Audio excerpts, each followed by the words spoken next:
Hello and welcome to Nintendo Voice, your voice for everything Nintendo. This is episode 114, recorded on the 7th of November 2017. My name's Lewis Pugh, and joining me to talk Nintendo, we have Harrison Milfeld. What's up? And Colin Crompton. Hello, everyone. And today is a very important special date. I'm sure no one here has forgotten. All the listeners are very aware this date has been cemented into their minds for a very long time, and that is, of course, you're talking about Election Day in America, right? No, something far more important, far more prestigious, which is the release date for Sonic Forces. We'll get into that later. Today's show. I just can't wait. You just look at the explanation of this. So. Yeah, no, I'm ready to get into that one.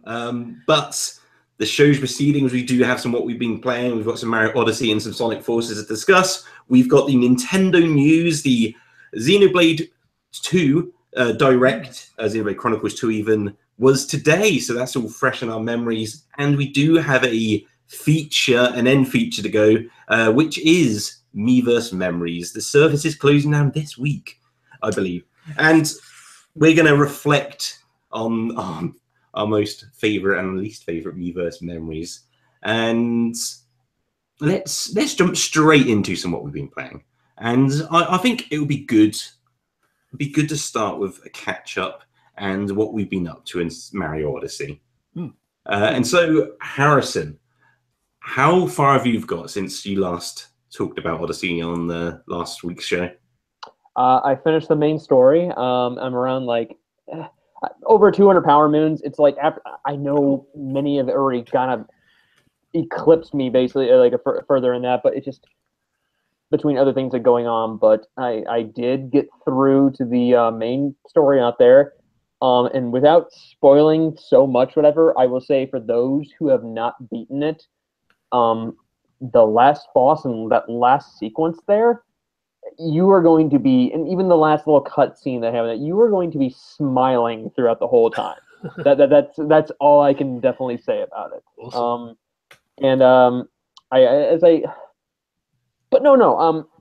Overall, what did I think of this whole experience? It's easily one of my favorite, it's probably up there. It's probably one of my favorite 3D Mario titles out there as far as what it goes to it. It just, ranking wise, I don't know. It was a little easier for me when I was talking about Breath of the Wild, where that fit in the whole pantheon of Zelda games, that I was able to kind of get my own ranking. But for this one, it's just, man, where does it fit? I mean, it is really up there. I mean, it's you have that pinnacle of 64, and then of course you have a Galaxy. Now this, you're like, where does it fit? Which one's better than this? Whatever. But to me, it's while it is such a great bit of a sandbox style, it does I do see sense of elements from Galaxy that are in this game that I really do feel kind of lend itself. Not to say it's a true hybrid of those two types of games, but one that I feel is back to basics, a sandbox title, but with still enough surprises. And from the last time I talked to you, from the whole capture abilities with Cappy,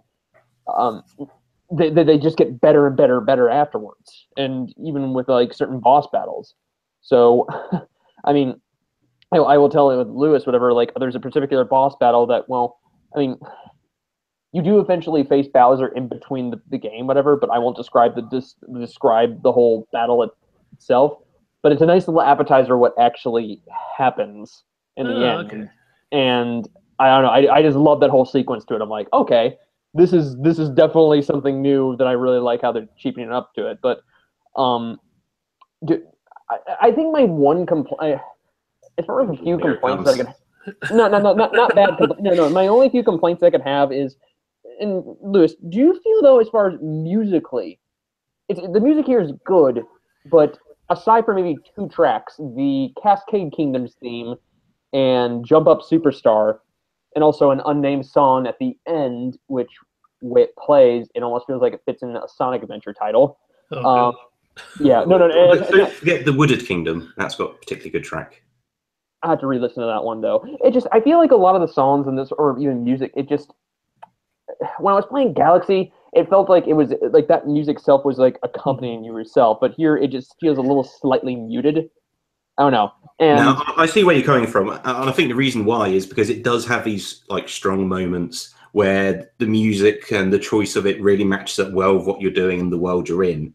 But there's also other kingdoms where they give it a bit more of a natural tone, like even in Breath of the Wild, where you just hear the environment.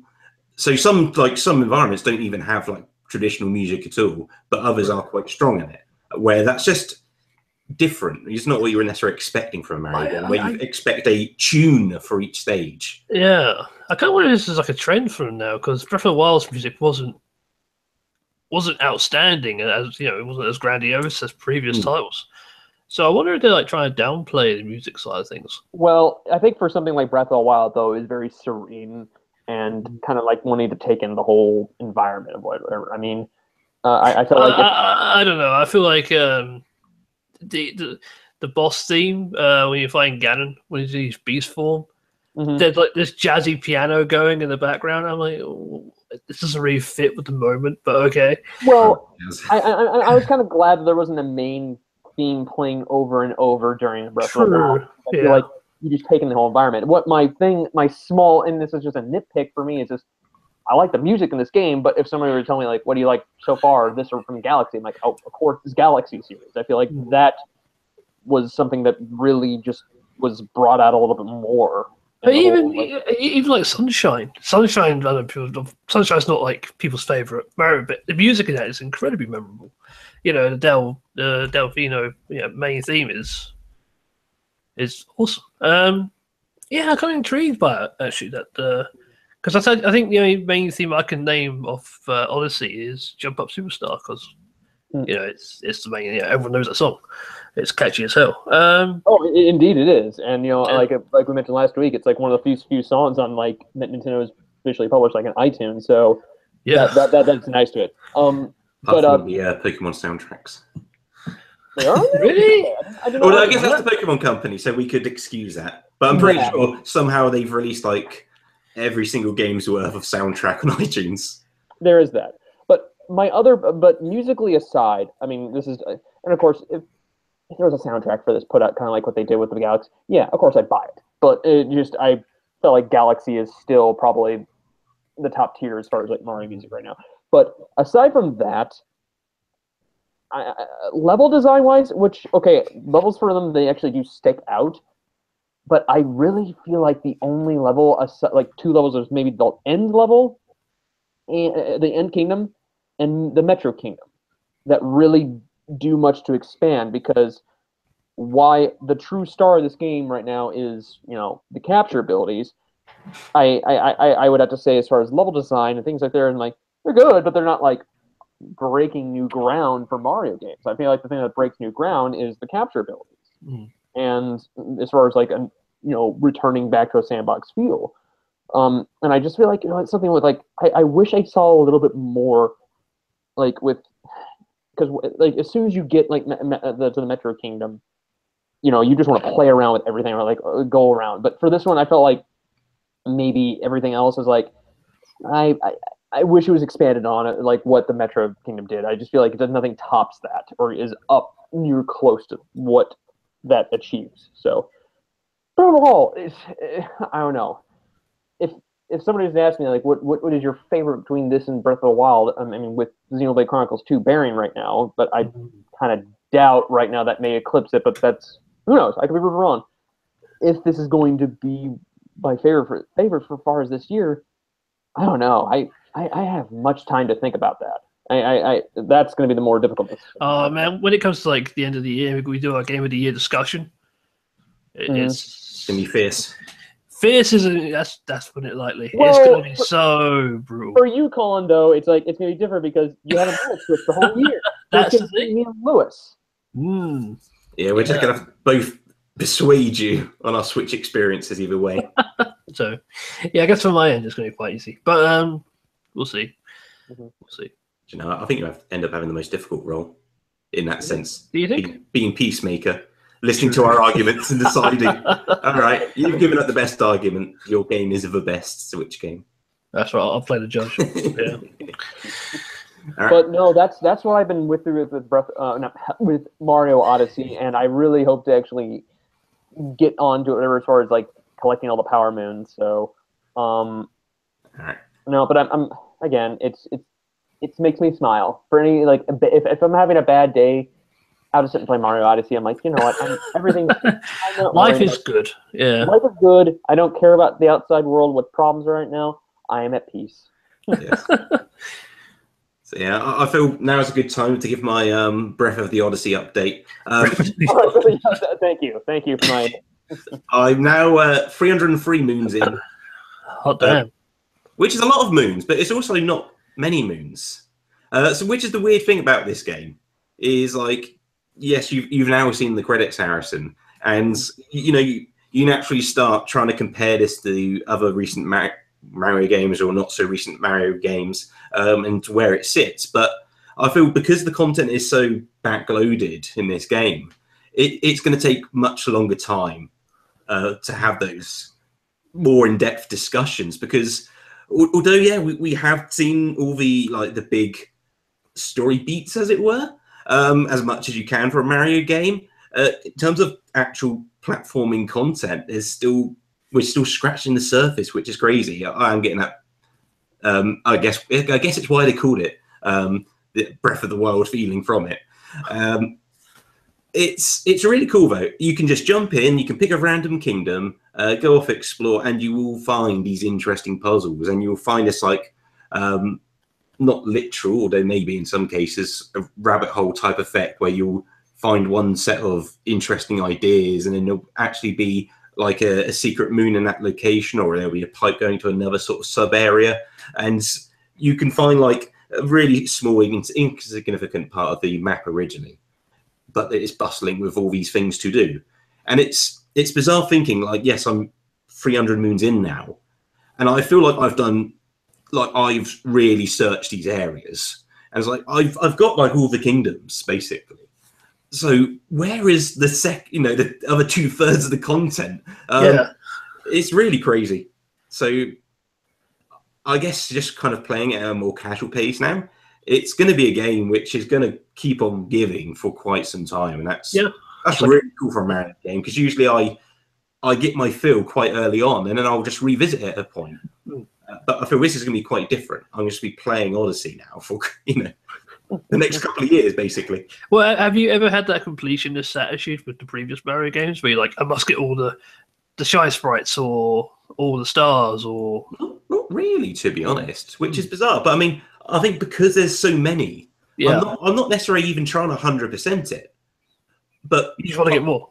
I'm gonna do more. I mean, I've got 300 now. I mean, I'm not going to necessarily try and get all of them, but I feel I'll get at least a couple hundred more. Yeah, at least hit halfway. Yeah, maybe 100 more than that. But even then, that's still leaving a couple hundred on the table. I feel like this is a bit of a breadcrumbs of like power. We're just like, oh, another. Oh no. Exactly. I mean, it's really getting to that effect. So say, I could like if the last like dozen are particularly complex, I could like walk away and go, I've had a good a good hearty meal of Mario. But yeah, it's. I feel it's quite different in like 64, where you would.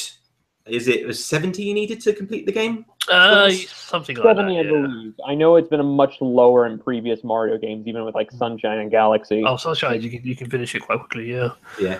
So let's say it was 70. Then there would be 50 left, as it were, to get to 120. Yeah. And then you feel like, oh yeah, you do a bunch of them, but you kind of get into that question of do I want to be a completionist or not a lot sooner. Because you start bumping your head up against all right, I'm left now with the really challenging ones. Yes.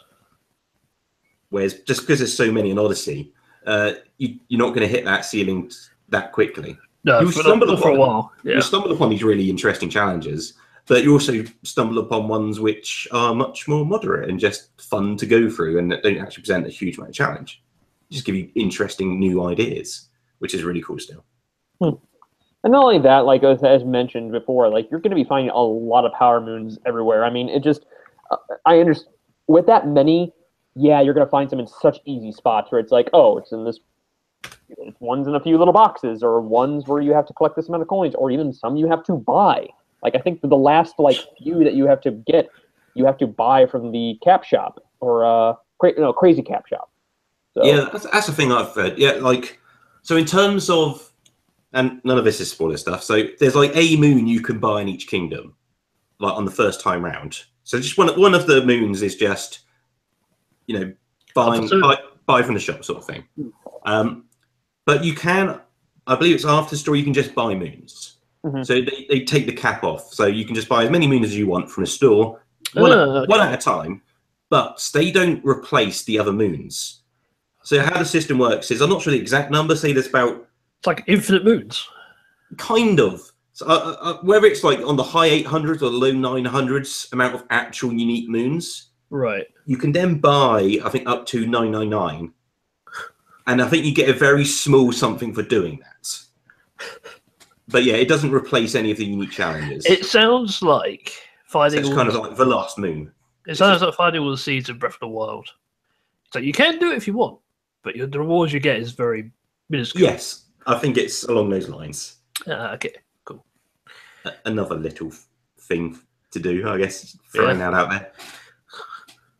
So yeah, before we jump on to Sonic Forces, there is lots to discuss there. Colin. Oh, yeah, there will be a lot. There will be a lot to discuss, especially from. I imagine there will be questions.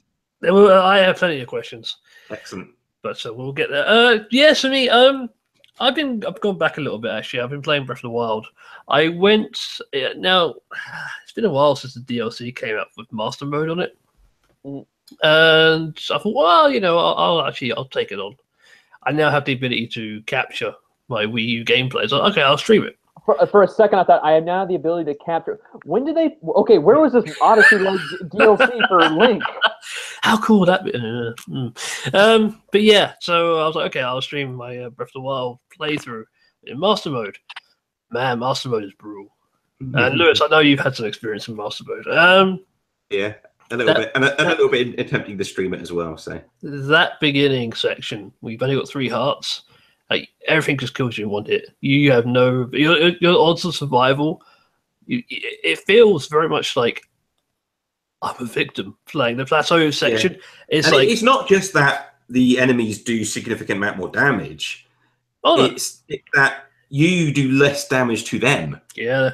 But your weapons still I believe it's still the same rate. But because they still deplete and break, you need multiple weapons to defeat the most simplest of enemies. And and of course you don't find any decent weapons on the plateau. It's like rusted blades. It's like I've really got the sneaking around and you do the sneak attacks becomes vital. So yeah, you have to become good at the combat really quickly in Master Mode. And of course there's like enemies like there's a Lionel on the plateau just walking around, and he has no like I don't think he has like a set pattern. He just wanders, and it's like. So you gotta go to the shrines in the tutorial while avoiding this super hard enemy you cannot kill yet. I mean, you probably could, but you'd be there for days. Just going through all your weapons, and it's like I've got nothing left. And if he hits you once, you're dead. So I had a friend of mine who was who played Master Mode for the first time. That was totally unaware about that, not even reading any synopsis about the whole Master Mode. And he's like, "All right, see how hard it is," and he just went out like. Oh dear! Wow, this is here. Jeez. Yeah, it is insane. It catches you by surprise as well. But now I'm on the plateau now. I'm fully exploring Hyrule. I do like the random hovering platforms you come across in Master Mode. They're quite fun because it kind of feels like that you because there's always a chest on them, and it kind of feels like these are like loot boxes essentially, because you always find something really good in these chests that like increases your odds of survival by like, you know, it's like I've got a weapon that's like 72 damage. I was like, this early? Like, wow, okay, now this is gonna make me survive. You know, of course it breaks. You kill one enemy and it just breaks. It's like, oh, damn it. But yeah, I'm struggling still. I've only got 4 hearts at the moment. Because it's that thing where it's like, do I want to increase my stamina so I can actually explore more, or do I want to increase my heart so I actually live? It's a tough, choice to make, but it's fun. It's definitely you have to approach the game differently. But yeah, it's a good time. The only other thing I really want to talk about actually is today I've got something arrived in the mail. I purchased an N64 controller. That's but it's not an official one. Now, I didn't realize this, but were they always like this small? Because like this thing is tiny, absolutely tiny. I'm holding it. I'm thinking this doesn't feel comfortable at all. Like I don't remember it being like this awkward. I'm not sure. It's been a while since I held an N64 controller. I also just want to say, like, as soon as I held it, I was like, yeah, this controller is not a great design. I forgot how like bad the Trident was as a whole. It's like, at least I still think visually it's a cool design. It's just when you but put your hands on the thing. Yeah, it's just I don't know. Like you can't reach like some of the buttons in any of the. It's like, I don't know. It's very weird. It's very very bizarre, and also I'm a bit annoyed because they skimmed out on the expansion slot at the back. It's just plastic. There's no connections in there. I was like, oh, terrible, awful. Is that just a USB controller then? It's just a USB controller. Yeah. Oh, okay. Yeah. I like how they went through the effort of building the expansion hole and not doing anything with it. Yeah. Yeah. It's like you could just smooth that bit off. Yeah. If it's going to serve no purpose, you might as well have a little bit extra hand room at the back there. I don't know. But yeah, that's pretty much what I've been up to, really. That's cool. It's good. It's good to get the Master Mode update. I never actually got out the Great Plateau. So that would be the interesting part, because obviously whilst you're still in the Great Plateau, you're limited to where you can go and how you can build yourself. Yeah. And so obviously when you escape, then at least you have free roam of, okay, I can beeline to some shrines. Yeah. Well, I mean, I was like, okay, towers. I need to find some towers, and it's like I don't want to head towards Hyrule Fields because that's just for the Guardians. I'm gonna get wiped out there as soon as possible. I'll head towards Farron Woods, but I couldn't. Well, at first I tried crossing the bridge over Lake Hylia. I couldn't get past. Like I took one step on the bridge, and there's like floating platforms everywhere, and like full of archers with like explosive arrows. I'm like, actually, I tell a lie. I did get off the Great Plateau. Oh. Because I remember what the entire purpose of the stream was. I got into Ganon's Castle, or Hyrule Castle. Oh, of course, yes, yeah. I didn't get to Ganon himself, but I did get inside the castle walls. Just making a beeline for Ganon, was like, yeah, almost like three parts. Exactly. I don't like that. That was like the extent of my thought process. And then when I got there, I was like, okay. Yeah, like I've survived this far, but there's no way I can possibly take on Ganon at this point, no matter what I find in here. Yeah.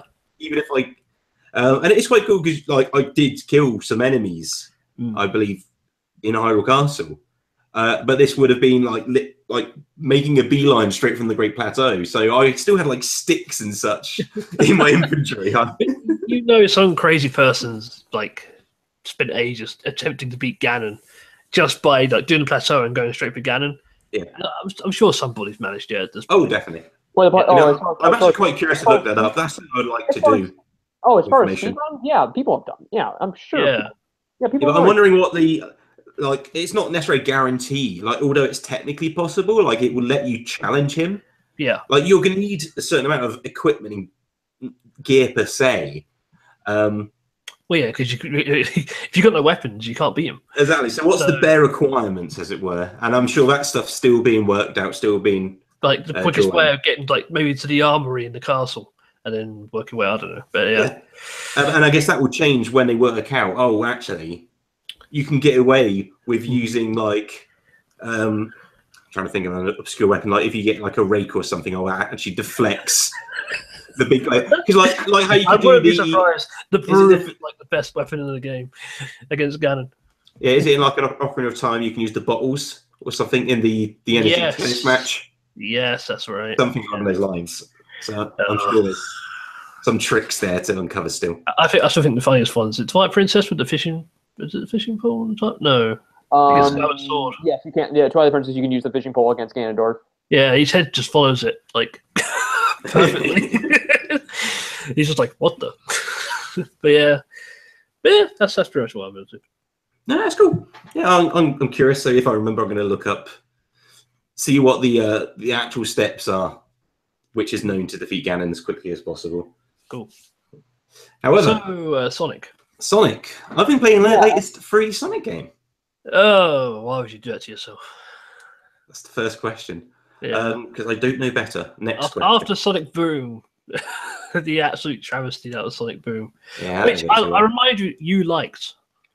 I like Sonic. I didn't get that far in Sonic Boom. That's all right. Okay.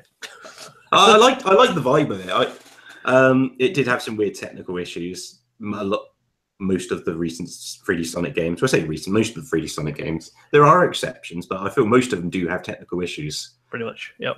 One way or another. Sonic Forces. Does it continue the trend? Do explain, Lewis. Do explain, please. In terms of actual technical issues, I don't think it does. Oh, now working game. I believe so. So I guess the very slight caveat is that, I mean, I've just downloaded this as a consumer. It did come with the day one update, which I've heard about, and so I've not played it without that. But I didn't go out my way to download it either. It just came as part of the download. Yeah. But yeah, I've not noticed any really weird, like, that Sonic Jank stuff. I've never fallen through a floor. I've never glitched out somewhere, or just ran through a wall because I was going too fast. It's felt solid in that sense, and so I've very often on this show voiced my concerns about Forces. My main one was about the consistency or the lack thereof, of just the design and what was going on. And they're kind of touting, at least after a while, that there's going to be 3 main modes. There's modern Sonic, there's classic Sonic, and then there's Avatar Sonic. Avatar. And they all play differently. They all got slightly different styles. And not only that, and I think this was more recent, not just a couple of Sonic friends. We're bringing basically every single Sonic side character we've ever made. They're going to bring him into this game. Let me ask you, is Big the Cat in it? Oh, I've not seen him. I've seen almost everyone else. He is the worst Sonic side character ever created. I think we could probably find a few others, but Possibly, there's a lot out there which this game has reminded me of. It's even got the apologies if I get the name or the term wrong. The Chaotix. Oh yeah.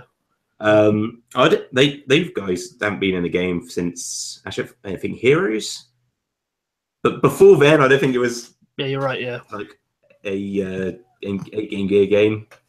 No. Are you talking about the the character from Knuckles Chaotix? Yeah, is it Espino or something? Basically, there's an alligator, there's a bee, and there's a purple one with a horn. I don't know what that is.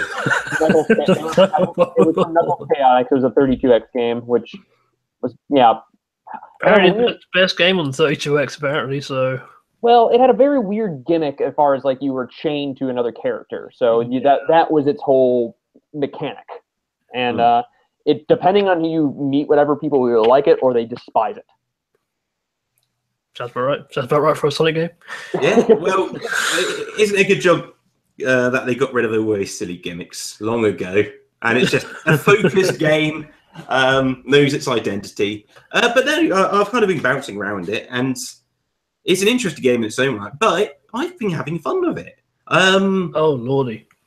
I know it's a strange balance because I did voice, and again, quite often the concerns about the consistency and so on, but the game kind of rolls with it, and I quite like it.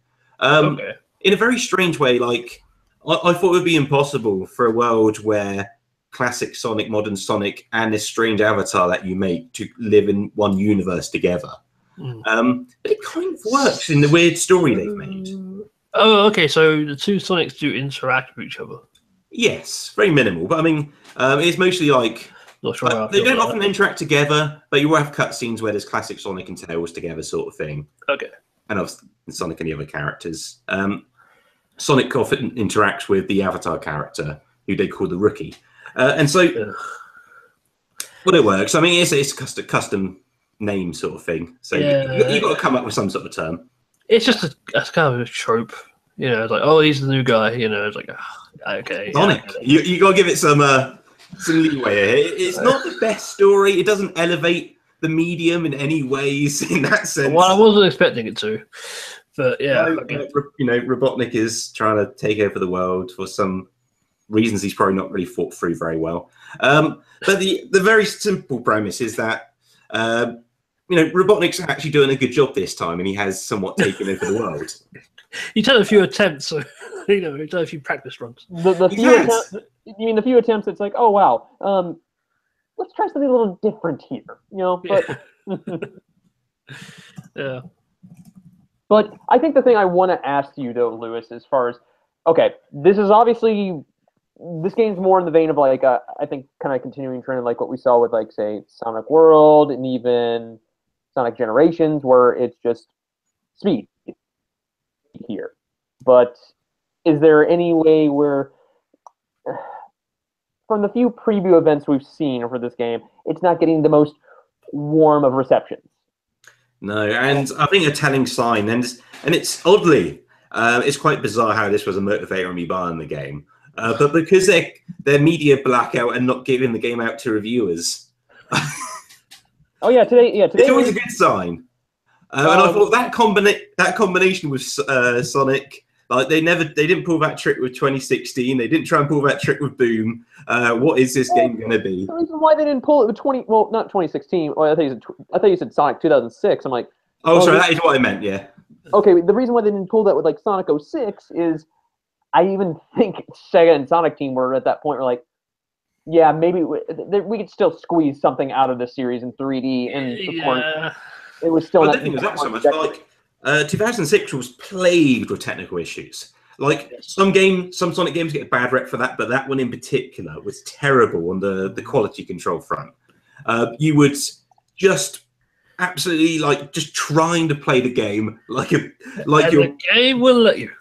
No, you would just fall through floors, run through loops, and it was just, most of the time it just wouldn't work. Yeah. And that's kind of what I had in mind for Forces when I heard they weren't even sending out review codes, and there were some rumblings that it's not very good, and somehow that piques my interest. I go out and buy it, and somehow finding myself really liking this game. And what I hear is it's most commonly based off of Sonic Colors and Sonic Generations.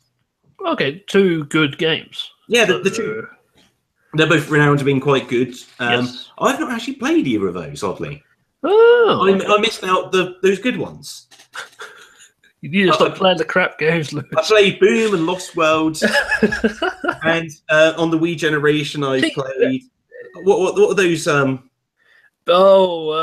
Is it the Secret Rings or something? Yeah, I played Secret Rings and the Black Knight. I'm not sure I did play Black Knight or not. I played Black Knight, and let me tell you about what a dodgy game that was. Yeah, but this is cool. So there's three main modes. So it's definitely worth clarifying what sort of game this is.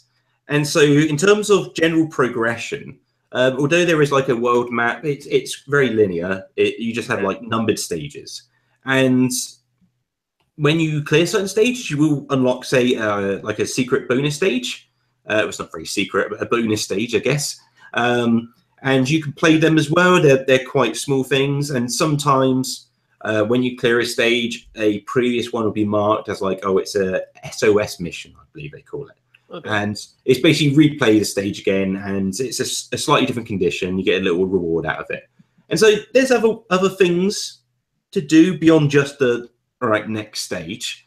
But apart from that, it's fairly linear. You usually have an intro cutscene, which is quite brief. They're usually I think about 30 seconds long type thing. And so I think that's a good balance. But the three main modes, so you've got Modern Sonic, and that plays very much like Sonic Colors, or obviously the modern stages and Generations. And it's mostly just blasting your way for a level. Right. But it also has, and again, didn't play Generations, so can't vouch how it worked so much on that side, is on the modern Sonic stages, there's still quite a lot of 2D Sonic, which I thought was a bit odd, because there's a whole classic Sonic bit. Yeah, it was, yeah. But they do play differently, and this is strange, but it kind of works in its own weird way. So if you're So you start off, say, as modern Sonic, the camera's behind you, you're jumping on rails, you're doing some crazy stuff, dodging rockets, destroying robots, and you get to a bit where it's 2D platformer. But unlike classic Sonic, you still have modern Sonic's control, so you can't curl down and do the spin dash because you don't do that in modern Sonic. You just kind of boost and run. Yeah. And so that feels a little different, but it still plays well. Not as nice as Mania, but it's fairly nice for what is still essentially a big 3D engine. That sounds like it's what they did with what was that one where Sonic turned into a monster rabbit thing? Sonic Unleashed, the werehog. Yeah. Sounds like that because they had like 2D sections, but it still felt like the 3D games. Yeah, pretty much. So yeah, so I guess it is a little like that, and so that's. Well, I guess it is what it is. You got some 2D platform bits, you got some 3D behind the camera, run really fast. Another thing I should mention on the visual side, it's actually a really good looking game. And I've only played the Switch version, and the Switch version runs at 720 30 frames. Right. And I believe that's the same when it's undocked. Either way, it does look nice and crisp, so I believe it's native resolution. And very fast as well, as you would expect. And there's a lot of detail in these environments. And like you'll be racing through these cityscapes, and they will have these like things in the distance, like these like big moving objects. A lot of the stages, like these city stages, will be in the Robotnik like invaded world, and so you have these giant egg robots and such in the distance. And they look quite impressive, like these big mech things, like towering over you. Yeah. So it's visually a really cool game. And so that's the modern Sonic bit. You also have the classic Sonic, which so it uses the classic Sonic design, again, like Generations. And so all of these, the whole part of these stages are 2D. But they do play more like the old games. So obviously we just had Mania recently, so... Yep. I feel like this one's going to get criticised a lot more than if Mania didn't exist. Exactly, yeah, because people go like, oh, Mania was like the throwback to the classic Sonic. And this game's like, yeah, we've got classic Sonic too. Even though it might not feel the same. Yeah, and that's the point, yeah. Although I feel they do quite a good job, especially when you're bouncing between the different modes, but you compare it to Mania. Mania just hits it on the nail. It feels like exactly what you expect. Yeah. It kind of like feels like your memory of it, which was actually better than it was. Yeah. Where in Forces, it's a little bit floaty, it's a little bit slower. But again, they play with a nice 3D engine they've built. You've got these impressive environments. These are really quite big stages, considering they're all like built in these like 3D structures. So that plays quite cool. And then you got your third part of the game, which is your avatar stages. And so very early on in the game, they get you to create your avatar character, and it's between 7 animals, I believe. And then within that, you can change the eyes, the ears, the colors of the different parts of the body. Sounds like a furry's wet dream. A furry's dream, definitely. Going there. But there's a decent amount of options. It makes sense, but it's a bit odd at the beginning because the main unlock is your avatar, like customize items, like their clothing items, basically. So at the beginning, you don't start with much on that front. And so your main character is basically going to be enlist bodysuit type thing, which is... Okay, fair enough. Although, I mean, I guess it doesn't really matter, like, most of the characters are like that. But the odd thing is it gives you, like, choice between a male and female character, and I chose a female one, because that's what you often choose. Then I realised you don't often see a female Sonic character without the actual clothing part. True. The male ones are fine, but the female characters are all dressed up. Yeah. So that looked a bit odd. But the gameplay... that would be a little bit, Yeah. But the gameplay itself, it's more like modern Sonic, but you have like these extra abilities. So your avatar character has a weapon, which is called a Wispon, because it takes inspiration from the wisps from Colors. Okay, yeah, I can see it. Okay. They don't spell it out, but I assume that's what they're doing. It's a whisper. I assume it's that. And so my character, I'm not sure if it was you get a different starting one depending on what animal you are, or it was a different question. Right, Can't quite remember. But my character has this big kind of like flamethrower gun, and it sounds like a weird mix, but that bit actually works quite well. So you kind of hold the right trigger, and you get like a Contra type flame coming out the front, and so you can like just spin around and you destroy enemies. It's quite satisfying in that sense. But yeah, mostly plays like modern Sonic, but you got some extra perks which you can customize. And then there's actually a secret fourth type of mode, which isn't too crazy. It's basically a mix between modern Sonic and Avatar, because you do have both characters. You're controlling both. Although you're really controlling one and the other person follows. But it means you get the speed boosts and such of Sonic, as well as the abilities of the Avatar character. And it works quite well. So like one of the Avatars, like items, regardless of what you pick, is like this type, like hookshot type thing. And so you can use that to like swing around these areas and like Sonic can boost, and it actually looks quite impressive together. The main thing I failed to discuss on this one is beyond that, like, I'm actually relatively surprised. I'm actually having a good time here. It's all very competent. Like technically, it's fine. It's a good looking game. It runs well, but I can't say the exact hour count I've played so far. Right. Not a huge amount, because I only downloaded it last night. I played an hour or two, maybe 2 at a push last night, which is probably a good testament of the game, really, because I would usually quite tired and like the idea of downloading. It kept you hooked, which is a good sign. And then fall asleep like 10 minutes afterwards, which didn't happen. But yeah, and I played a couple hours today, and I feel I'm already near the end of the game. Okay. And this could be the problem, like Sega talks about, with building Sonic games without having this other mode, which isn't actually that fast. Because although it has these 3 modes and kind of a 4th one, they're all fast. They're all modes where you are actually a fast character running through the stages, even if they do present you with obstacles and such. There's a lot of time, you do the whole 3D Sonic thing, and you go through some cool loops, and you find yourself jumping on a jet or something, and you could basically take your hands off the controllers and just... It just lets it all runs, basically. Yeah, watch him do his thing. And so that with the combination with it's got the thing where you get ranked at the end, and that's basically due to how long you spend on the stage or how little time you spend in there. A lot of these stages you beat in a few minutes. I mean, that's pretty standard for a Sonic game, I think. It is, but combined with the fact of the very linear structure, it's just like a world map, so it's basically menu-based. Yeah. You can go through these quite quickly. Like, you put an hour into this, and you start knocking out stages very quickly. And so I'm not sure how big of an issue that's going to be. I mean, one of the reasons I did download this, even though I wasn't like... I kind of forgot, like, it did release some, today, was it is discounted, at least over here, where it's £35, just directly off the eShop. So that's no, discounted as in like that's of the price.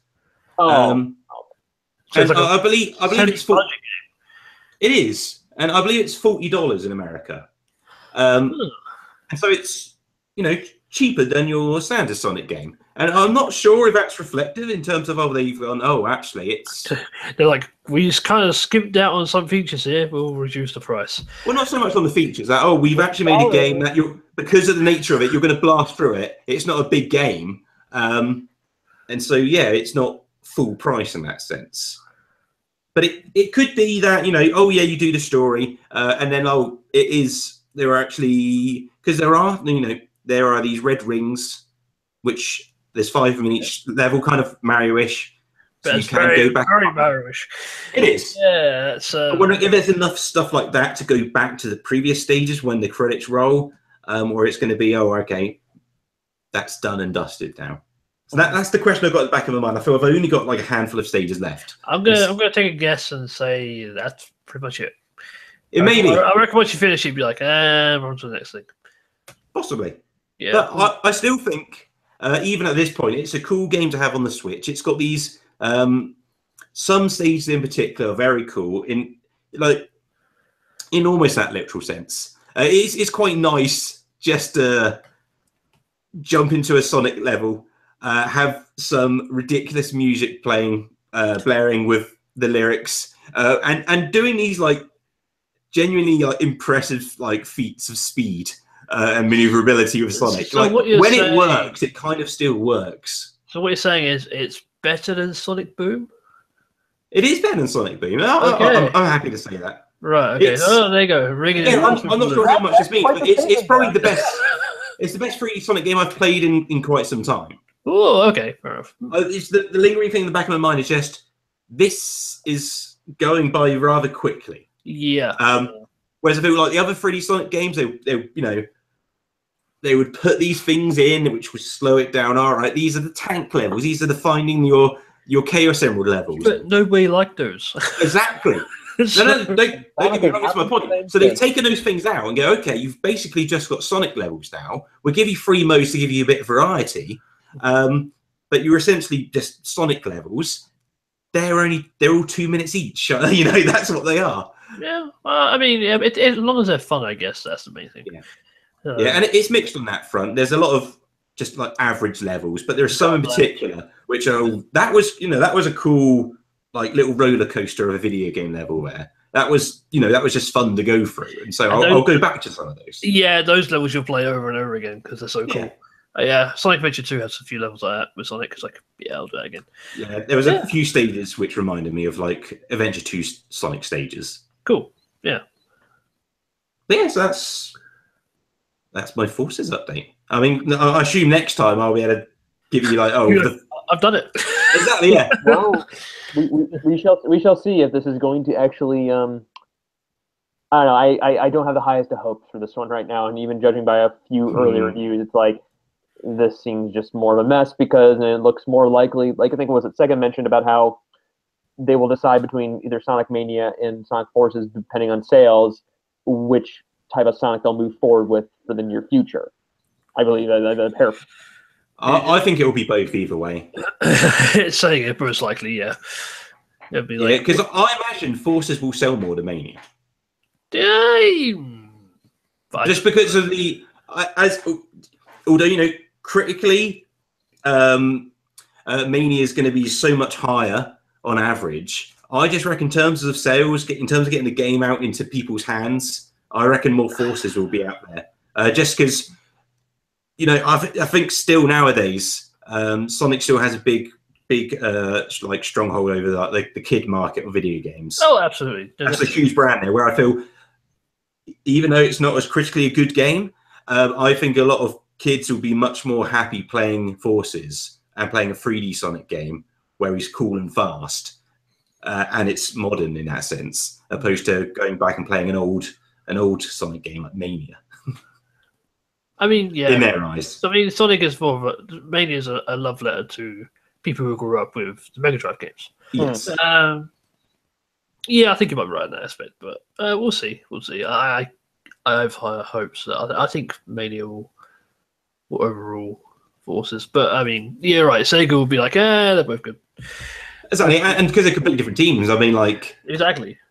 Mania is not even their team, basically. No, it's a bunch of fans really made it. So yeah, I'm sure they can keep that one going. Yeah, Mania 2 coming soon. Yeah, I'll definitely something else Sonic from them. I'd be very surprised if that's all they do. Well, okay, that's going to cover what we've been playing. So let's jump straight into some Nintendo news. And the first thing to talk about is a new Nintendo Direct we had today. Ooh. Had a few of these recently.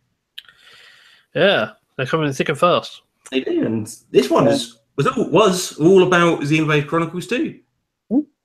And it kicked off with a new trailer and the announcement that it will support Japanese audio. As a free DLC. Yeah, kind of confused by the DLC part. I was like, can you have it on cartridge? just have it in the options menu? Like, why do you need to add this after the fact? I'm wondering for that as well, but I think that's just I didn't really think too much to it. Whatever, but I mean, I'm guessing it just wouldn't fit on the cartridge, and so that's their get out clause. Maybe not I don't know. Well, it's just an audio track, really. Depends how much audio. I had to figure out why that wasn't there, but again, I didn't think too much of it. But no, the digital file for Xenoblade Chronicles 2 right now is 14 gigs. That's just announced. But I'm glad people actually get dual audio for this. Whatever. I mean, people when we saw demanding it it was a nice update for Breath of the Wild. So again, my views on that voice acting, which were fine. I mean, there could have been some different takes on there and a little bit better. But still, yeah, they're good. I enjoyed it. It's not terrible. It's just it's in that middle ground. I was like, it's fine. It's fine. I think it's good. I think some parts should have been more exceptional. The Zelda's voice still does bad. I didn't mind her voice. I thought the woman who the voice actress did it, whatever. I thought she did a remarkable job. I'm just saying a couple of deliveries could have been done better. But that's besides the point. When I look at it, is that what has everybody thought about the voice acting so far for the English dub for Xenoblade Chronicles 2? Because this one's not being, as I mentioned, this is being localized by NOE at Nintendo Europe, not 8.4 over in Japan, which did Xenoblade Chronicles X. So it's the same. NOE did do the localization for it for the first Xenoblade Chronicles, but to me, it's nothing spectacular.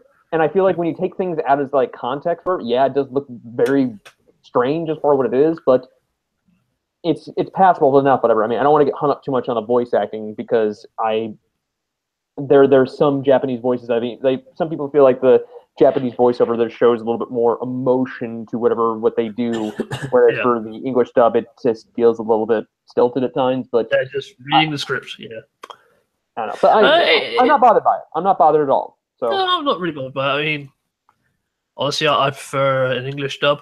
If I can get a hand on that kind of thing. So I as long as the voices are good, you guarantee get a few annoying ones. You always do. I mean, Xenoblade Chronicles had a few annoying voices.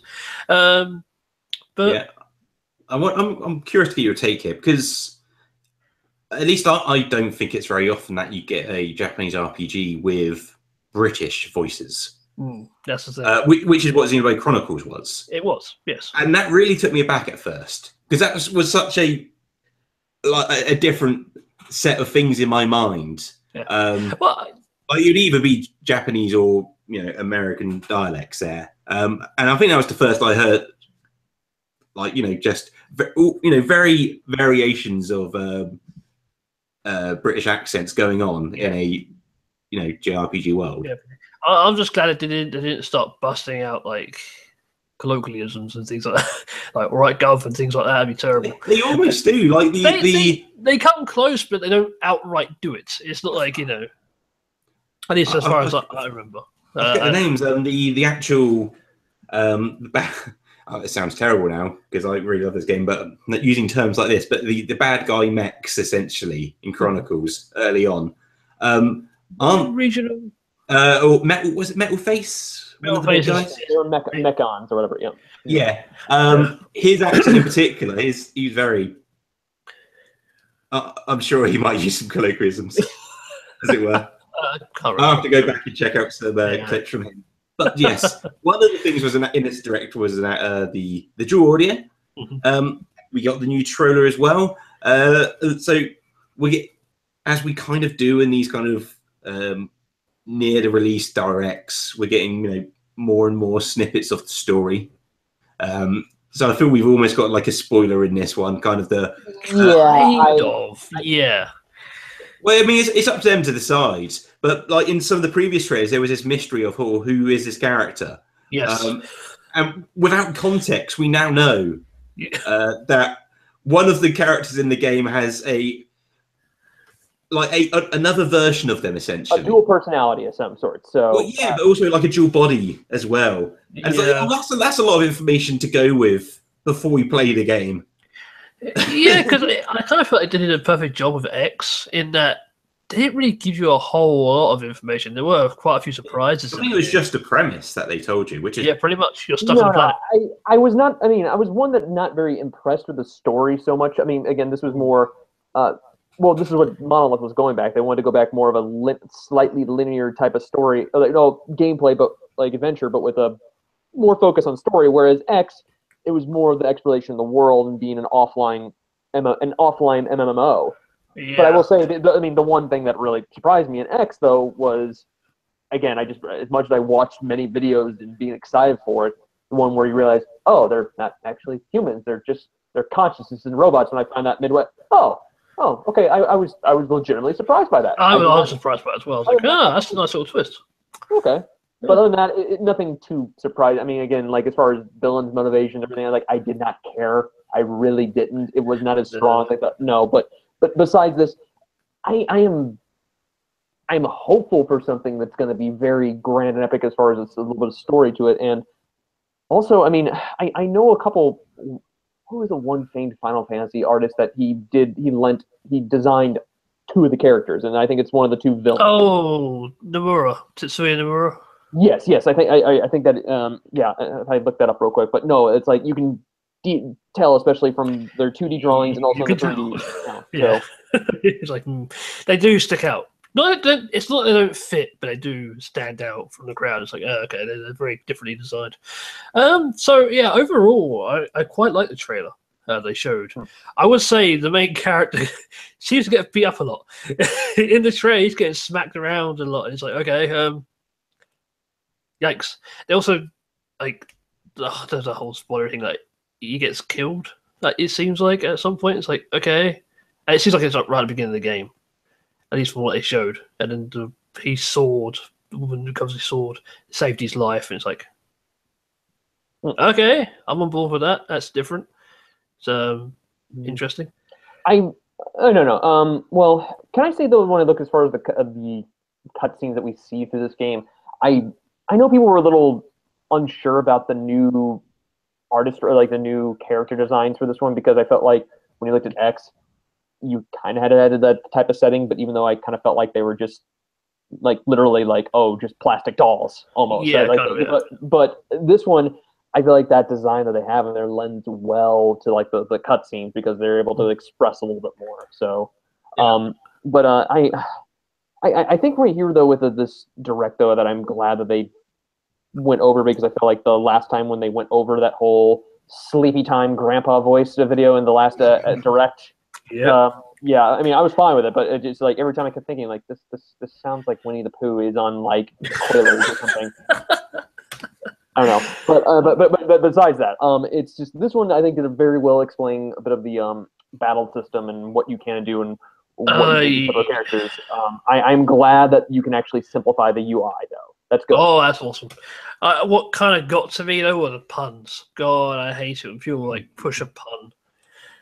I know it's just like they're selling the game. I know it's not. It's like, oh, you can use ice attacks, which are pretty cool. It's like It's like shut up. Just tell me about the game. Yeah. One little surprise actually from the directs. I was like, that's kind of interesting. So Xenoblade Chronicles 2 has a crossover thing with Zelda. It does. Which is, I was like, interesting. I mean, and that's out, is it the 9th? The crossover? Oh, I'm not sure the date of that. I think it was the 9th. Okay. Yeah, you can just link up as the main character. I think it's kind of a free update for Zelda. They're just going to give it to you as like a little side quest thing. And I'm like, okay, interesting idea for promotion, I guess. Because I guess people still are playing Breath of the Wild, so yeah. I mean, I've got the Wii U version of Zelda. It's like, is it going to be on the Wii U version? I mean, that's still. Yeah, that's a very good question. I wonder. I can't play Xenoblade Chronicles 2, but I mean, the Switch shirt's on the Wii U version, so I don't see why not. Which still confuses me why it should be a Wii U shirt, surely. But you would think they had a blue Wii U shirt. It'd been great. It would have been a lot better than a bright red Switch shirt. But yeah, so what do you guys think of the trailer overall? Has it got you excited for it? Yeah, I'm not as pumped as I would say about like Odyssey or Breath of the Wild, but still, it's nice to actually get a game. Like, I think this is like maybe probably one of the only Switch physical retail releases, I think, in December, unless they like it. Don't quote me on that. But it's nice to actually get in that window that's here, where I'm going to be. Once that's out, I'm going to be going through whole December playing through this because we're looking at something. We're looking at something that's going to be at least a good 60 hours worth of gameplay. Definitely. So it could have been bad either way. I was still going to buy the game. The one thing I did take with it, there's a lot of systems in this game. A lot of like layers to the combat. Like, so there's Affinity, which is back from like X, but they built upon it. So it's like a grid system. You can level up it's grid. On top of that, you've got your arts, and then you got like skills on top of that. And there's a lot. This combat system is very complex, but it looks very simple in the way it's all implemented together. I'm hoping it's not like overwhelming. It's. So I have to admit I was wrong about the release date. I assumed it was going to be delayed. I thought we were all wrong in some ways. So. And December 1st. Like, okay. It's pretty cool. It's pretty close. Yeah, that's been getting a lot of different, like, when it comes to the overall, like, when Nintendo's announcing games. I mean, you could, for instance, I think before when we saw, like, say, a Fire Emblem Warriors, like, trailer back at that presentation back in January, all we got was just a logo. And then it's releasing it just released in October. And same thing with Xenoblade Chronicles. I was shocked myself to realize, oh yes, this is going to release within the first year or 2017, like the first year release, and in 2017. And even I was doubtful. I'm like, no, they're not. They're not. Even if I crunch the numbers of like, oh, they finished development of this when the Japanese version of X released. I'm like, there's no way they have this much time with it. And I think this is representing a new type of Nintendo where it's like we're getting these announcements, but quick time, like not that much time in between. It's the complete 180 of the Wii U era. They showed off X really early on. It's like, you'll get to play this game in 2 years. It's like, okay, great. And that's like, now they're showing off the game. It's like, and in 6 months it'd be out. It's like, really? It's crazy. We are forgetting, though, I think one thing that was announced early on in the Direct, though, that is there's going to be more content coming for this. Oh, indeed. An expansion pass. Yeah. Interesting. So, I guess the other thing which goes alongside it is, I assume this is for worldwide, is after Direct, the game is available. So now the game is available to preload on your Switch. And yes, there is also a season pass, which you can already buy, of course. Of course. Of course you can.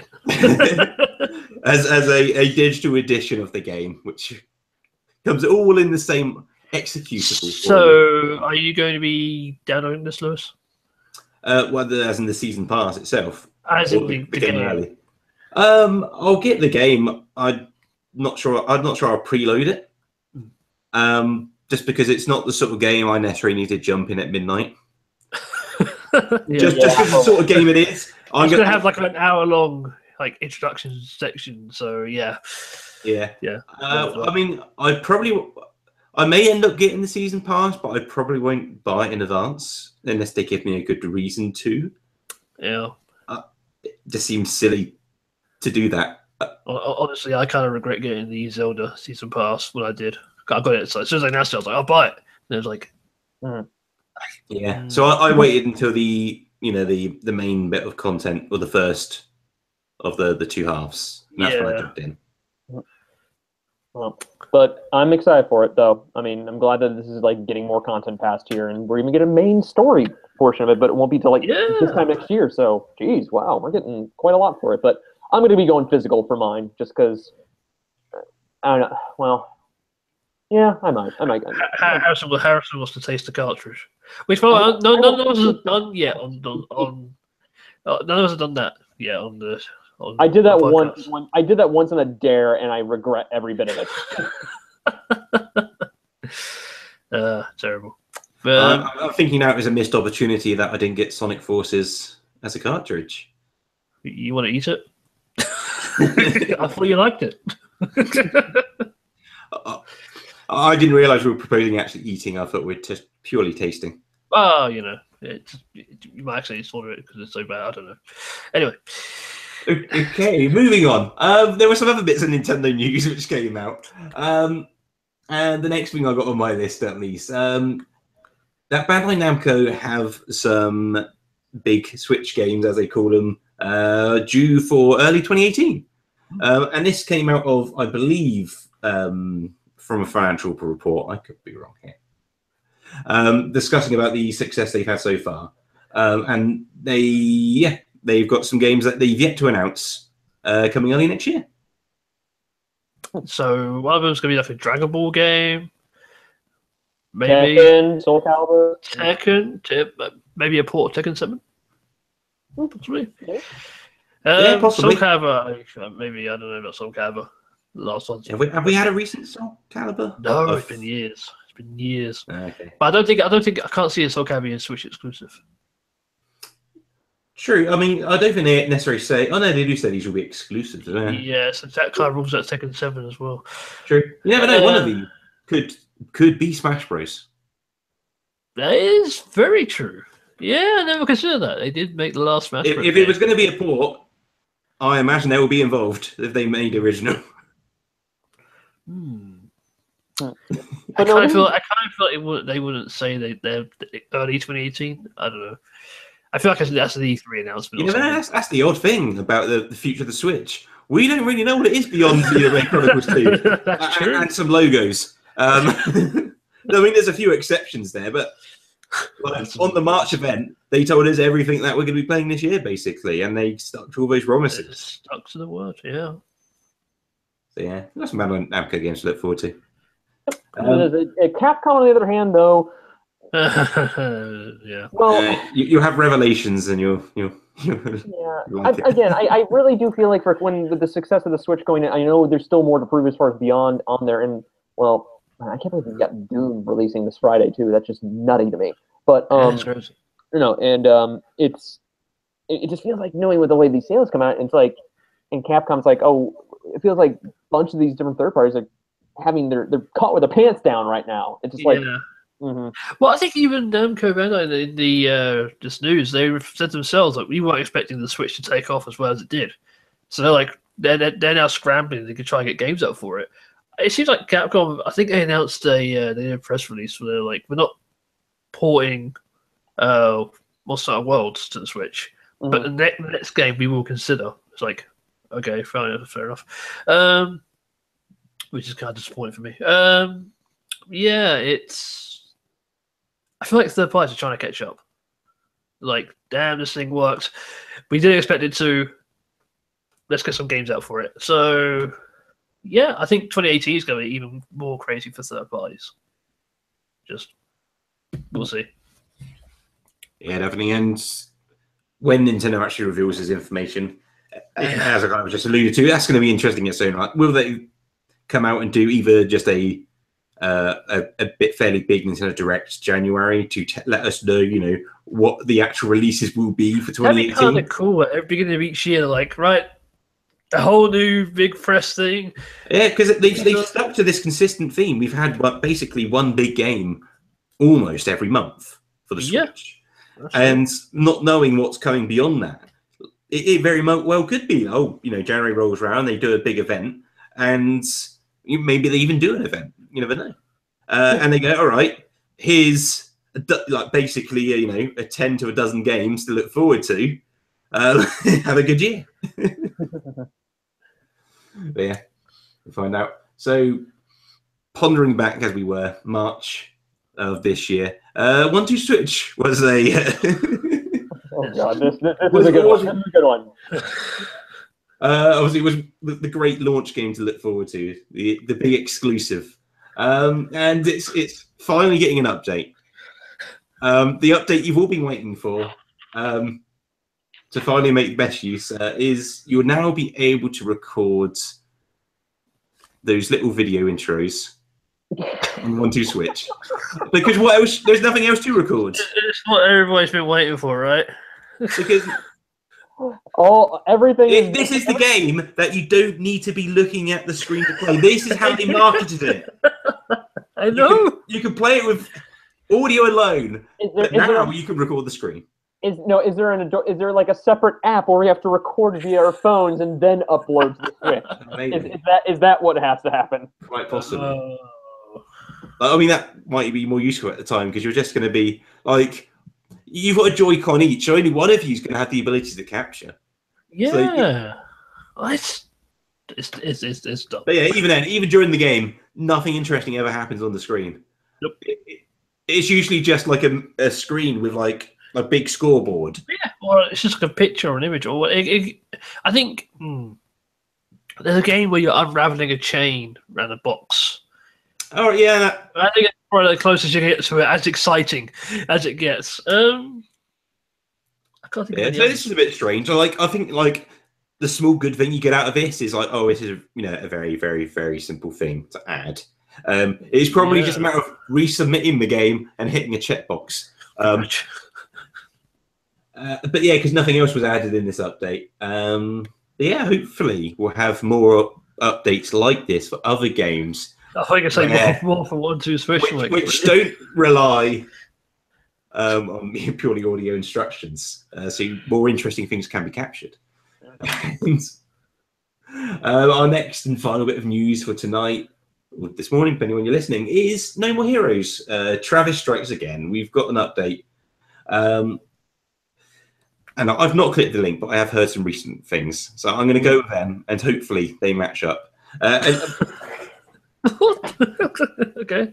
It's how the podcast works now. And one of the things I heard recently... We win it pretty well. Yeah, you got to be upfront. You got to be honest and transparent. This is me winging this bit of news. One of the things I did hear from Suda51 is that you'll be able to, or he has the desire for you to be able to play this game on just one Joy-Con. And his reason being, and I'm not sure if this matches up to the news or not. It does. Okay, I'm going to read this quote. Suda51, yes, next year should be good timing since Nintendo Switch stock problems should be solved by then. So we're doing our utmost on developing the game right now so that it can be released at that time. Our direct task right now is to make it playable with just one Joy-Con controller and also to make it feel good as No More Heroes. But there are so many old games that can be played really well with even a few buttons. So I think the challenge is worthwhile. And this point in particular, also, this is a serious love call. But in order for Travis to be able to appear in Super Smash Bros. Someday, I like to have simple controls. It sounds like kind of like the developers like Metroid Other M, like, yeah, we'll just use the one controller. It's like you have the option of using more now. You don't have to. I hope this is just an option. Well, that's because they had to echo back to the original Metroid and its control style, in which, of course, cute in theory, but bad in execution. It's very, very, very. I mean, and I'm hoping it's not the same here. I think the reason they're doing it is because there's, and I'm not sure how this is going to play out yet. There is some like retro styled games within this, and so I guess he's thinking, oh, a Joy-Con that feels like an old controller that works well there. It doesn't though. But hopefully, I mean, if it is genuine like a retro style game, yeah, that is fine. Like you just disable controls. It's just whether the actual traditional No More Heroes stuff works like that as well. I mean, at least a Joy-Con has a lot more buttons on it than a Wii remote does. But I hope it's just an option. I don't like the idea of restricting it. Yeah, why limit yourself? Yeah. No, I think is that, or he just wants to give out probably like not just restricted to that, but give multiple play options, maybe.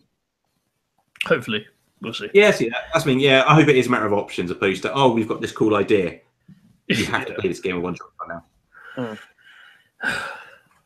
And that's going to do it for the news today. But it's not the end of the show. We do have a feature to go through still. And it's all about Miiverse. So Miiverse is closing its doors. Yeah, tonight at this point. It is Oh, by the way, and get your sign in the Miiverse and get your last 10 platinum coins from My Nintendo with it. So already done. Oh, I got mine. Already got mine. Oh, I think I may have looked a little distracted at some points in this discussion. I've been looking through Miiverse posts, and I've not done that in quite some time. Mm-hmm. I've done a lot of catching up. Stage now. Just I don't care about Miiverse. So I guess the first question is like, is this something we actually use? I think Colin kind of already answered it. Well, occasionally. I mean, I very rarely. It'd be like, you know what? I'm gonna put a picture on Miiverse just to see what reactions it will elicit. And honestly, did you ever do the opposite? Did you ever go to Miiverse just to look at other people's pictures? No, never. I never scoured Miiverse. I felt like it was just. It was a cool concept. I really do think Miiverse was a cool concept. I don't think it was executed all too well, mainly because of the time it takes to get into it. Sometimes it just takes ages. It's like, let's go to Miiverse, and I'm gonna put the control down for a few minutes and while it loads up. If it's like more instant, then it'd be more effective, I think. Honestly, I feel like it needed the same standard across all games. Like some games supported better than others. Like if a game had an achievement system, you could post it to Miiverse, which was cool. I did that a few times. I mean, that if it's automatically done for you, cool. But yeah, things like Monster Hunter, like you couldn't post pictures. It was like, okay, why? You know, it was like interesting choice, because the game's all like, look how cool you can look. Yeah, it's an interesting service. I mean, when it was first announced, I was like, this could be cool. But then I felt like it kind of lost its. To me, it lost its appeal rather quickly. To me, it was a nice for what in between those bits of like during that early short software shortage that the Wii U had early on, and even portion there. I mean, I would frequent that a lot to discussions and even the podcast that we were on, whatever we use it as far as a discussion point to actually having fans and such. And this was Nintendo's own quirky way of just their own little social media platform, and it was just quirky enough that I kept coming back more and more for whatever. I mean, the thing that I really liked about it, of course, the use of the gamepad to see people's different sketches and drawings. I mean, the only thing that really, as far as I put any effort into drawing, was the Nine Inch Nails logo that's on my post whatever. That's it, because it's like I like the band much, and I don't know. There was a lot to be done with it, whatever, and obviously that was thankfully perfected with the Switch right now in terms of photo sharing and such. But we have Twitter and Facebook for that with it. Thus negating the use of Miiverse. The things I loved so much about it, though, were, there's some people I met through there. That when people who asked for and of course we have to remind ourselves, we were able to actually add friends and people on there without friend codes at the time, even though we're back to it again. We're back to it again. The glory days. Yeah, for a little bit. So the uses that I loved so much of it there were even in Super Mario 3D World. I loved how the usage of that, whatever, when you'd have like posts, whatever, up per stage, but also in Mario Maker. That alone, that you can toggle on and off the use. Mario Maker was a big one in terms of Miiverse usage. In terms of people commenting on your stages too. I mean, that was the thing where I got the most usage out of it as far as like interaction. And of course, we can't forget Miiverse was a big part of it as far as Xenoblade Chronicles X. Yep. So that was one thing. For me, the best use of Miiverse was the Miiverse stage in Smash Bros. Well, that was a really cool idea. That was pretty good too. Yeah. Yeah, that stage will not be the same after, Yeah, is it just going to go back? Because I know it has like some stock, like. Yeah, it'll go back to stock. Yeah, just go back to the stock post, I guess. So I guess, I think there's been, questions. Oh, how is it going to work when this service closes? But I imagine it's just going to be the same as if you unplug the internet. Pretty much. And that's when the stock stuff appears. Yeah. And every game has its own stock stuff as well, I guess, for that purpose. If you. And I guess Nintendo has all the numbers. There's going to be a percentage of people who don't even plug their consoles up to the internet. Yep. It's going to be small now, but it exists. And so, they make all the stock images for all the different games, just in case. I mean, there were some games that didn't use Miiverse all too well, or it felt like unnecessarily forced. Like Wind Waker HD, I felt like the Miiverse was like, oh, collect the floating bottles. You can send messages to other people. I don't think that was done very well, and it seems like those messages weren't really looked through by Nintendo, because I found some like interesting messages. I was like, huh, okay, this is like a loophole. People can just like post rude messages to each other. Like, what the hell is this about? Yeah, it was interesting, but I don't think games used to all too well, to be honest. I mean, some games did, like Smash Bros. We mentioned, but a lot of it was just like, you got this achievement, post it Miiverse, and it's like no one really cared, you know. Oh, you talk about the ones where you would get for, like, say, I think even Deus Ex Human Revolution and Hyrule Warriors did that. Hyrule Warriors was a big one for me to do that. Yeah. And it sounds like an odd example, but it is an example. The NES remix games, you could push your achievements and such through Miiverse through them. But yeah, I always thought that was a weird system to do it, because like you're looking through the Miiverse feed and you see just a bunch of those, but it's not very visually interesting. So I just find that I just immediately skim by them. That's right. No one comments. It's like no one's like, yeah, well done. It's just like, yeah, you go, it's stock image. Exactly. Pretty much. Yeah. And so I'm not sure if it's just discussed. Did anyone mention about the 3DS Miiverse yet? Which did, that came, I would say, fairly later on with a major, I want to say that came probably right around the time when the new 3DS was released. I want to say. I think they were close. Yeah, I'm not sure which came first. Actually, or is it? No, is it exclusive to the new, or can you do it on the olds? No. Oh no, I do remember. I do remember using Miiverse on my 3DS XL. I do. It was the slowest thing in the world. But I think the timing was similar then. Yeah, I do have those two things kind of in my head together. Yeah, the release of the new 3DSs and that update which had Miiverse, and I think was that the same update? May not have been, with the customizable themes. Ooh. And that was pretty close. The 3DS has a huge run of huge updates and quite close together. Yeah. I guess either way. What's our experience on Miiverse 3DS? I feel in general it's not something which is talked about, so I'm guessing it's just something which wasn't very used. I honestly, is this true amongst us? I don't think I ever used it on 3DS. I don't think any game I played was post to Miiverse on 3DS. So it's yeah. Yeah, I'm not sure any had integration. I mean, I'm not sure if, say, Mario Maker did on the 3DS. Maybe that did. As in, natively, but yeah, most games, not all, that you could, hit the home button. I do remember a very bizarre thing. So Monster Hunter 4 for Ultimate on the 3DS. If you played it on a standard 3DS, you couldn't access Miiverse on the standard. You had to have a new 3DS to access Miiverse while playing the game. Smash Bros on the 3DS was like that. Very bizarre. It's just because of processing power, I guess. Wait, so, I think it's about memory. I was wrong about it being on the. So, I think why some games lock it out is because, and this is all guessing. I'm not being told any information. Is that as a developer you might get two modes, whereas you could have your standard mode.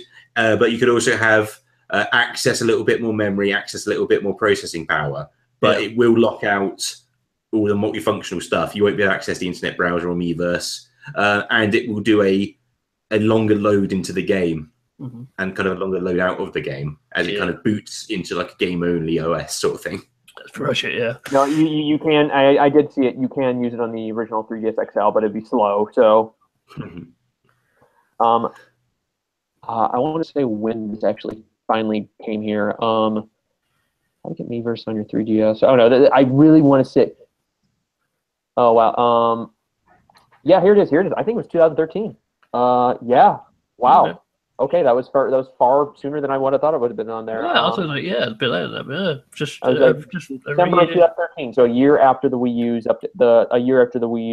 release. I mean, I'm going through right now a bunch of my posts at the moment, and I think I think the best outpouring, probably as far as moments in Miiverse, I really liked a lot. I mean, aside from games and mentioning on there, I always liked a bit of the hype thread that you would see on for E3. But of course, one of the better ones.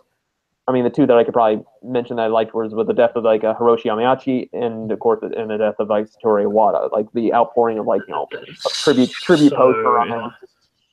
Just Miiverse is good for death. That's what we're hearing from Harrison. No ways I know, but it's still. Yeah. I don't know. I did have a. Did you ever get in trouble with Nintendo's like guideline thing? You ever had a post taken down? I had one. Oh, no, I don't think. I had a post taken down. I had one because they said it was too spoilery.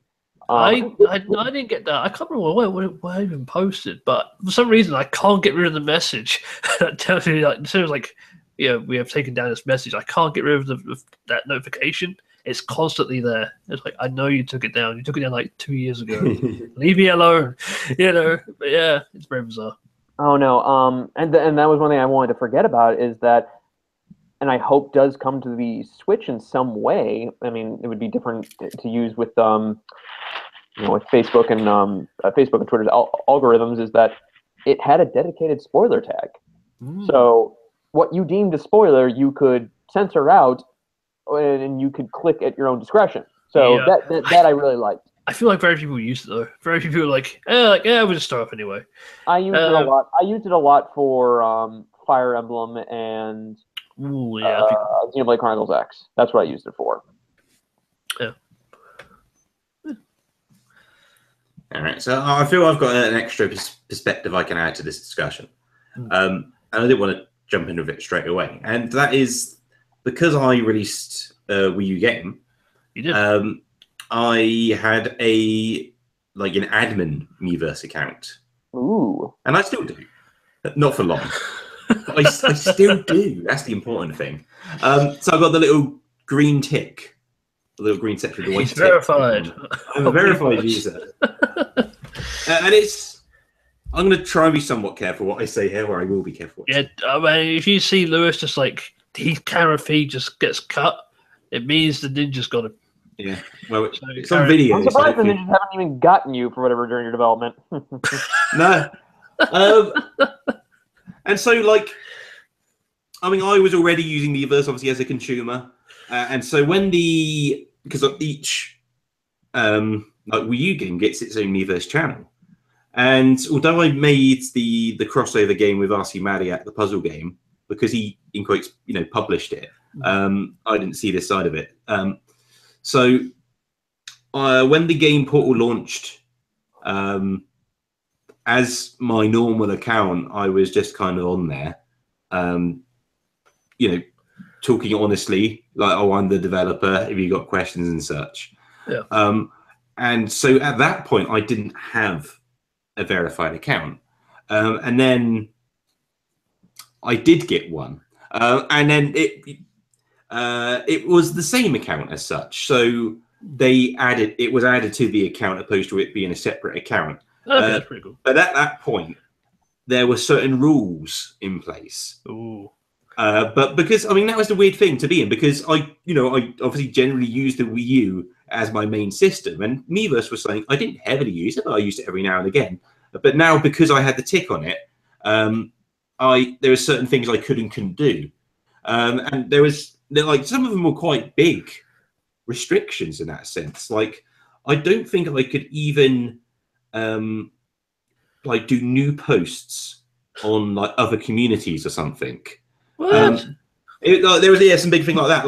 And I had the option to just have a separate account, but because I had already started using it before that I answered that decision, basically, it was kind of made for me.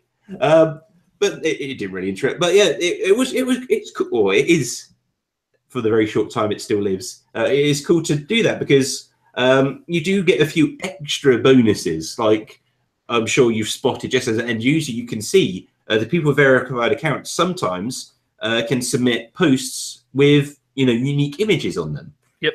Which they obviously clearly didn't get from capturing it from a game, and so you get the ability to do that.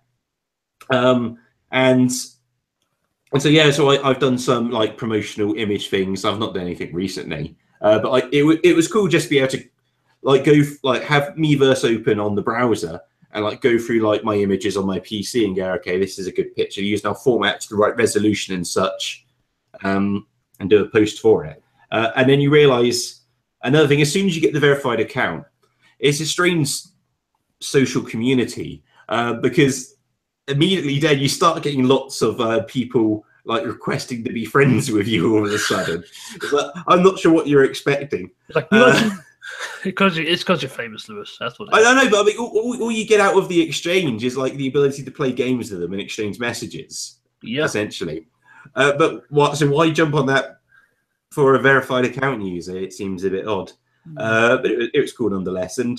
But I guess what more importantly was cool is because my game Twisted Fusion had that community, I could even just a matter of curiosity, I could just go on there and see what people are posting, and so like see what screenshots they're showing, see what questions they're asking, and even like you see what bugs they're finding.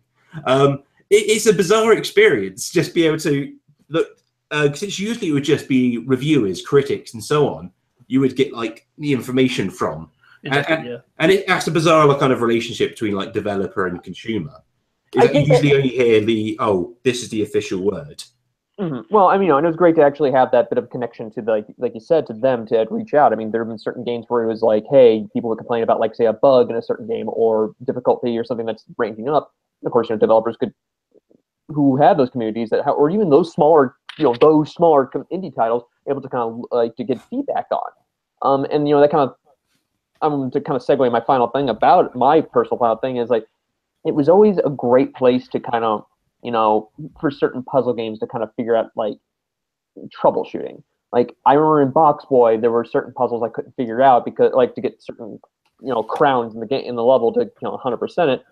There was so much where I'm like, I don't know what to do. And of course, this was early on. Nobody had posted videos or videos of like how to do this and such.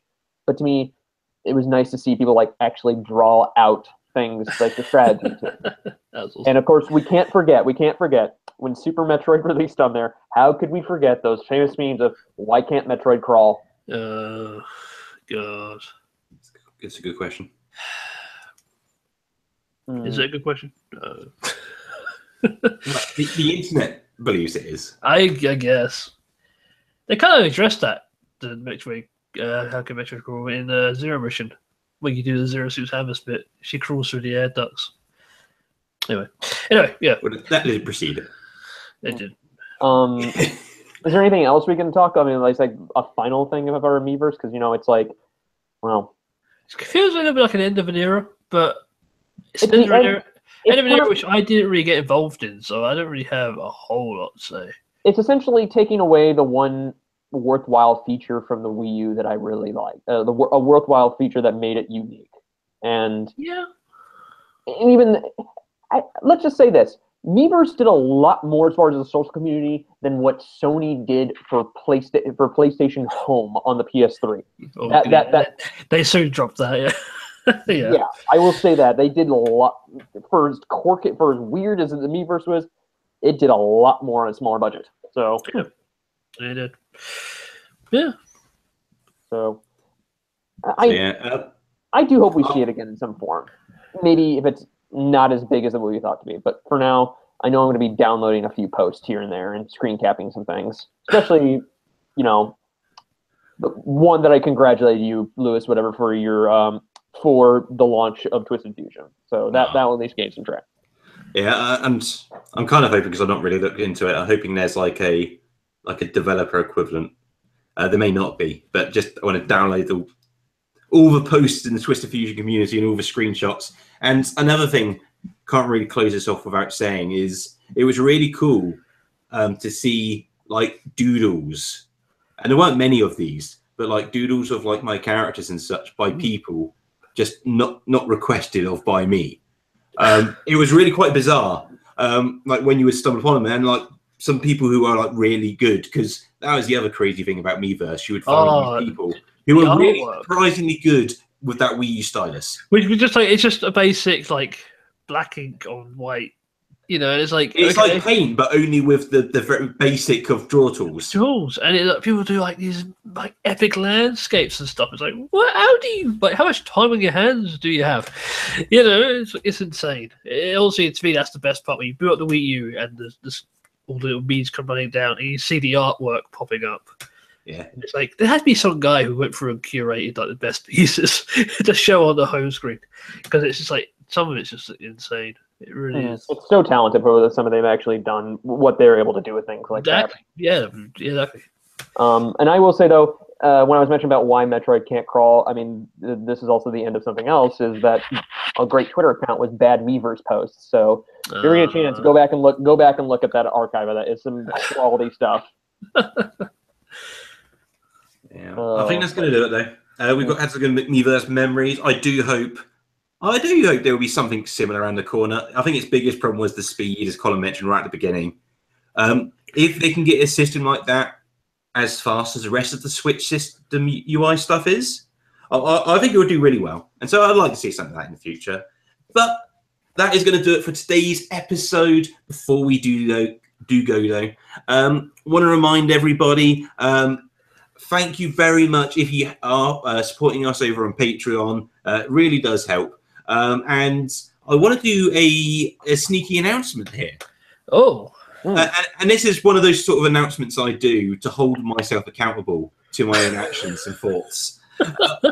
Which is before the release of the next episode, 115, I'm going to be doing a bonus one-man podcast. The first of a new regular series, which is going to be a Patreon exclusive. And it's going to be on any tier, $1 above or more, and as well as obviously getting this show, which you get anyway, and supporting us, you get a bonus episode by me every week. And the first one is all going to be around 3D Sonic, and my kind of history of 3D Sonic, and where I would actually, if I was in control, what I would do with a 3D Sonic game. So that's going to be the first episode. It's going to be out before the next Nintendo Voice episode. So if you are enjoying the show, please do check out the Patreon campaign, which is patreon.com/Nintendo Voice. Also, we do have our YouTube channel. We also record these shows live every week if you purely listen on the traditional audio-only format. Please do check us out there, youtube.com/Nintendo Voice. Please do subscribe as well. And before you go, let's all go round, give our contact details and anything else we'd like to chuck in there at the end of the show. And Harrison, would you like to go first? Yes. Well, in honor of the death of Miiverse, you really want to add me, my friend, just one last time before we're done. It's that hybrid meta, but oh gosh, that is the end of that there. But if you really want to reach me after midnight today, whatever, after Miiverse is dead, you can reach me at Twitter at @Milfeld. And if you want to add me on Switch, my friend code is posted at the top of my Twitter profile. So and then that's the thing. I really do hope I'm able to say something better as far as a Switch profile like that soon. Please. So good. But again, until then, I'm going to possibly be re-downloading some Miiverse posts and just pouring one out for it. Just living the memories. I won't be doing that because I didn't really use Miiverse much. But if you want to get hold of me, you can do so via Twitter. It's at Highly Embarred. If you want to catch me playing games, I do stream on my YouTube channel, which is also Highly Embarred. You can also find it on the Nintendo Voice page as well. So yeah, every day is 6 p.m. UK time. Excellent, and you should definitely check it out. And for myself, if you want to get hold of me, the best place is Twitter. And you can find me with the name of Leuvision, which is spelled Leuvision. Also the same name you need for Miiverse, Better Be Quick. However, that is going to do it for today's episode. So thanks once again for listening. And this has been Nintendo Voice. Good day, everybody. And yeah, that's it. See you later, everybody.